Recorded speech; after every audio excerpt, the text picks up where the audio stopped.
নমস্কার, আমি প্রীতি। আমার নতুন একটি ভিডিওতে আপনাদের সকলকে স্বাগত জানাই। আজকে বুধবার সকাল ৮টা মতো বাজে। এই আমি ঘুম থেকে উঠে একটু বাইরেটা এলাম। আর একবার আকাশের দিকে দেখুন কেমন কালো মেঘ করেছে। আজকে আমি আবার যাব কলেজও, তাই ভাবলাম আপনাদেরও একবার সাথে করে নিয়ে যাই। বাইরেটা দেখে এত ভালো লাগছে। একটানা গরমের পর এবার আজ হয়তো একটু বৃষ্টি হবে। চলুন আমি এবার ঘরে গিয়ে রেডি হয়ে নিই। 9:30টার মধ্যে রেডি হতে না পারলে 11টায় আবার পৌঁছাতে পারবো না।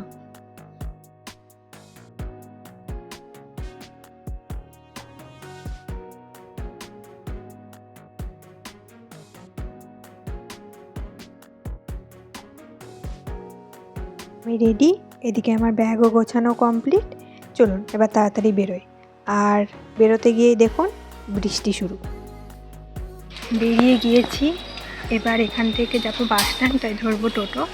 আর যা বৃষ্টি শুরু হয়েছে এখন টোটো পাওয়াটাই মুশকিল। আমার বাড়ি থেকে কলেজের ডিস্টেন্স প্রায় 34 কিলোমিটার, তাই এখন টোটো করে যাচ্ছি বাস স্ট্যান্ডে। কাঁদি যাওয়ার মূলত দুটো পাবলিক ট্রান্সপোর্টের ব্যবস্থা আছে, এক বাস আর এক অটো।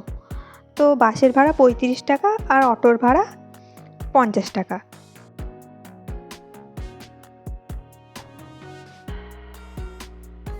এসেছি বাস স্ট্যান্ডে, কিন্তু বৃষ্টির কারণে অটো তো পেলাম না, তাই বাসই এখন ভরসা। আর ওই বাসটাই মনে হয় ছাড়বে, তাই ওটাতে এখন উঠে পড়ি।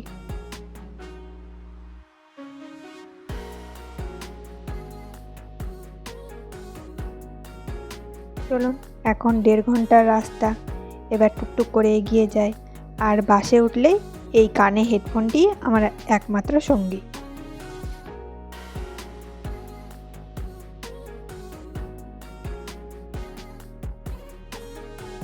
কাঁদি যাওয়ার এই রাস্তাটা আমার সবচেয়ে বেশি পছন্দের জায়গা। এখানে এত উঁচু উঁচু গাছ আছে, দুধারে একদম ছায়া তৈরি করে রাখে। আর তার মাঝখান দিয়ে রাস্তাটাও মোটামুটি ফাঁকাই থাকে। এই রাস্তাটাকে দেখলে যেটা আমার মনে হয় যে কোনো এক এরকম বৃষ্টির দিনে এই রাস্তা দিয়ে আমি একা একা হেঁটে যেতে পারলে কতই না ভালো হতো। গোকর্ণ ঢোকার ঠিক আগের মুহূর্তেই এই রাস্তাটা পড়ে।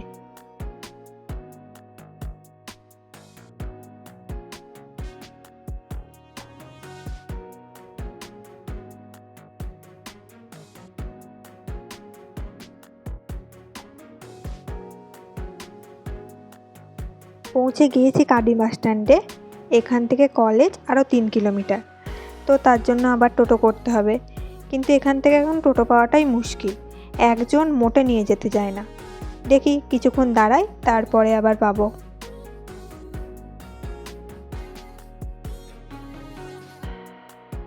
চলে এসেছি কলেজের কাছাকাছি। চলুন এবার কলেজের কাজকর্ম সেরে তারপর বেরিয়ে আবার আপনাদের সাথে দেখা হচ্ছে। এখন ঘড়িতে দুপুর 2টো, বেরিয়েছি কলেজ থেকে। সে তো এক যুদ্ধ করে বেরোনো, কারণ বিকেল 5টার আগে তো গেট খোলা হবে না। তাও যাই হোক করে বেরিয়ে এবার চলুন বাড়ির রাস্তা ধরেছি। আর আমার জীবনের অপেক্ষার গল্পটি আপনাদের বলবো বলেছিলাম, আজকে তাহলে যেতে যেতে সেটা বলি। ছোটোবেলা থেকেই আমি মামার বাড়িতে মানুষ। বলতে গেলে আমার মায়ের ভূমিকাটা আমার দিদাই পালন করেছে। তো এখন যেমন আমি কলেজ থেকে বাড়ি ফিরছি, যখন আমি স্কুলে পড়তাম আমি স্কুল থেকেও এরকম বাড়ি ফিরতাম। থেকে যদিও আমার বাড়ি বেশি দূর ছিল না, তাই আমার স্কুল ছুটি হতো বিকেল 4:30টার দিকে, আর বাড়ি ফিরতে ফিরতে ওই 5টা মতো বেজে যেত। আর রোজ আমার দিদা ওই বিকেল পর্যন্ত আমার জন্য ভাতের থালা নিয়ে অপেক্ষা করতো যে কখন আমি বাড়ি ফিরবো, আর আমাকে খাইয়ে তিনি যাবেন গঙ্গা স্নান করতে। আমি আমার দিদাকে ছোটোবেলা থেকেই দেখে আসছি যে তিনি কখনো গঙ্গা স্নান না করে ঠাকুর স্পর্শ করেন না।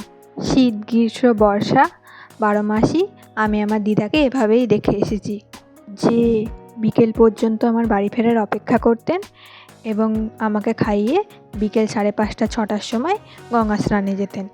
তো এখন সেই দিনগুলোর কথা খুবই মনে পড়ে। এরকম অনেক ছোটো ছোটো জিনিসই আছে যেগুলো আমার দিদা আমার জন্য সারা জীবন করেছে। যেগুলো হয়তো দিদাকে কোনো দিন বলা হয়নি, বা সেগুলোর জন্য দিদাকে ধন্যবাদও দেওয়া হয়নি। তাই এবার বলি, থ্যাংক ইউ দিদা, সারা জীবন এভাবে আমার অত্যাচারগুলো সহ্য করার জন্য। আর আপনাদেরও ধন্যবাদ, কারণ এই ভিডিওটি করার জন্য আজকে হয়তো সেই কথাগুলো আমি দিদাকে বলতে পারলাম, নাহলে এগুলো হয়তো সারা জীবন না বলাই থেকে যেত। আমাদের প্রত্যেকের জীবনে এরমই অনেক কথা থাকে যেগুলো আমরা আমাদের কাছের মানুষকে বলবো ভেবেও বলতে পারি না। তাই সেগুলো না ভেবে সকলকে বলে দিন, না হলে কোনো দিন হয়তো সেগুলোই আফসোস হয়ে থেকে যাবে। গল্প করতে করতে চলেও এলাম বাড়ি। চলুন এবার যাই তাহলে, ফ্রেশ হয়ে খাওয়া দাওয়াটা সেরে নিই। আজ তবে এখানেই রাখি। সকলে ভালো থাকবেন, সুস্থ থাকবেন। দেখা হবে পরের একটি ভিডিওতে।